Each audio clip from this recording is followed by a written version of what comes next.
Okay, I have four integrated circuits I want to tell you about. This is one of them, and you can see the notches to the left, and that's the way you're supposed to orient the chip on the breadboard. And then right here, you'll see the number. It's going to be on the second row, and this is a 7486. So you kind of have to ignore all the numbers here when you're looking at the data sheets. Well, at least initially, and what you want to do is realize that this is a 7486. Let me show you another one over here. And look at the second row, see if you can tell me what number that is. 7432. So it doesn't always have a lot of numbers, letters in between the numbers, but this one has the LS in the middle. This is a 7408. So this is the 7400 series of logic gates, transistor logic gates, TTL devices. This right here is a 7404. Notches to the left. I'm going to put this across the breadboard and show you what these chips do. Okay, and you can see I have it placed carefully across the valley. There's my notch on the left-hand side. This is pin 1 right here, and then pin 7 is here, pin 8 is here, and pin 14 is right there. So what I'm going to do is I'm going to take a red wire and let that indicate 5 volts. I'm going to put that in pin 14, and I'm going to put it in 5 volts up here on the digital trainer. The next thing I'm going to do is grab a black wire and use that for ground. I'm going to put that in pin 7. I could wire it here, but I'm going to put it over here on this ground, so either one of those will work. Okay, and the next thing I'm going to do is use my data switches. And so here's a data switch right here, and that's SW3, and here's LED4. Now, just to show you what that does is this switch right here, when it's in the down position, is the LED is off, and then when you have it in the up position, it's on, obviously. But what I'm going to do is feed this logic from switch 3 and switch 4 into this chip. So I'm going to feed it into pin 1 right there, and pin 2, and I'm going to come out at 3. And I want you to guess what kind of logic gates this is based on what you know about logic gates. I'm going to use green for out, or maybe blue instead. All right, so there's pin 3 right there. And I'm going all the way over there to L4. Regardless of what kind of trainer you're using, the process is the same. Power, ground, signal in, and signal out. All right, so right now I have 0, 0, and the output is 0. If I have 0, 1, the output is 1. If I have 1, 0, the output is 1. And then if I have both of them up, the output is 0. So what kind of logic gate is that? All right, we'll test your answer in just a moment.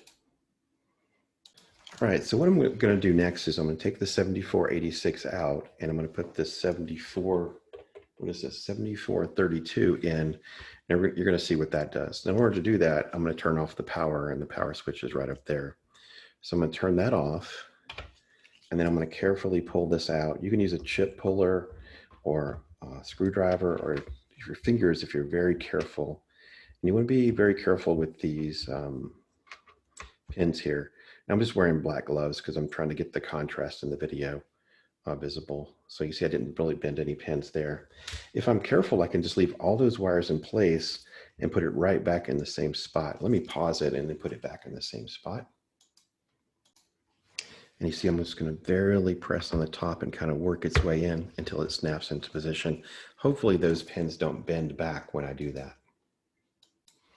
So as long as my inputs are still pins 1 and 2 and my output is pin 3, I'm going to be all right. And it turns out that the 5 volts in ground is pretty standard where I have them. 5 volts at pin 14 and 7 volt ground at pin 7. Now, if you notice that when I do this, nothing really happens, and that's a common mistake because the power's not on. So you do have to power up the brain in order for it to make a decision. And so we'll see what kind of logic gate this one is. I believe this one is the 7432.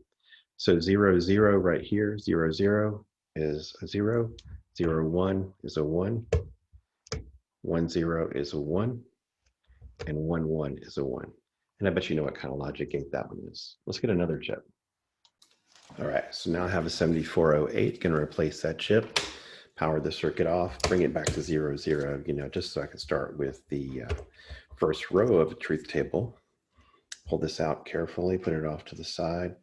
Check for pins that are bent before you put it in there. Carefully put it over there so you can see pins 14 and 7 lining up, maybe with 2-finger push it in. Careful not to bend pins. And you power the circuit up. I'm at 0, 0. So 0, 0 gives you a 0. 0, 1 gives you a 0. 1, 0 gives you a 0. And 1, 1 just barely turns on there. So you'll sometimes find that out, is that sometimes these chips are not in great shape. So in that case, what I would do normally is take this chip out and replace it with another one. Another thing that I can try is realizing that there's more inputs. So I could actually go over here and say that pins 4 and 5 are my inputs, and pin 6 is my output. Now, the reason I know that is because I cheated and looked on the data sheet, which is something you can do too once you know what these chips are. And let's see if this logic gate is any better. And it doesn't look like it's any better because 0, 0, 0, 1, 1, 0, 1, 1. Yeah, that's not the way this chip is supposed to behave.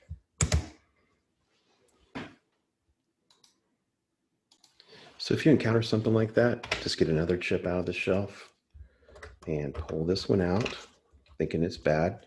Port this one to our lab instructor. I'm kind of glad that that happened because it's kind of common that you have chips that have been used so often that maybe somebody crossed some wires and you got some short circuits. There we go.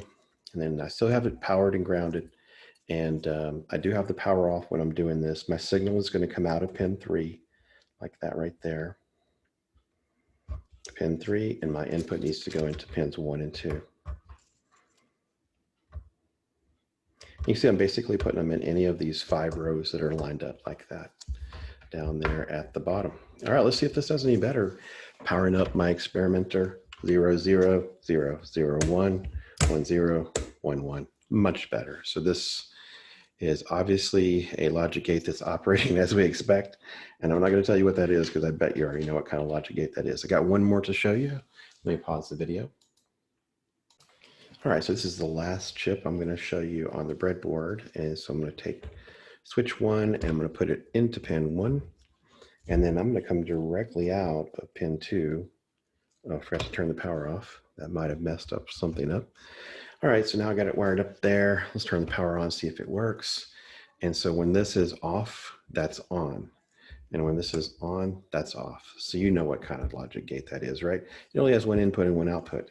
Let me give you a hint. What if I took the output of pin 2 and I fed it into pin 3, going on to the next logic gate over there, and then pin 4.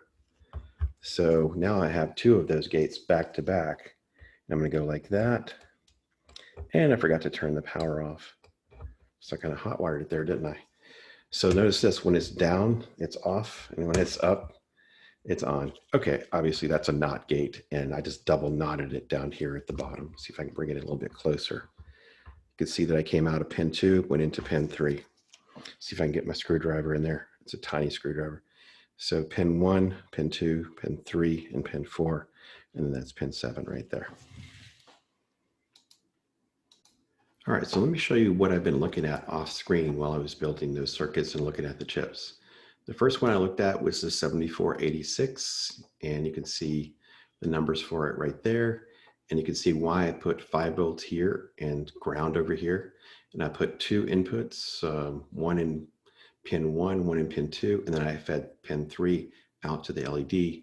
So that's why we got 0, 1, 1, 0. And so if you said the first gate was an XOR, you got it right. I think the next one we went for was a 7432. And you can see that fortunately the wiring was the same. So input, input, output.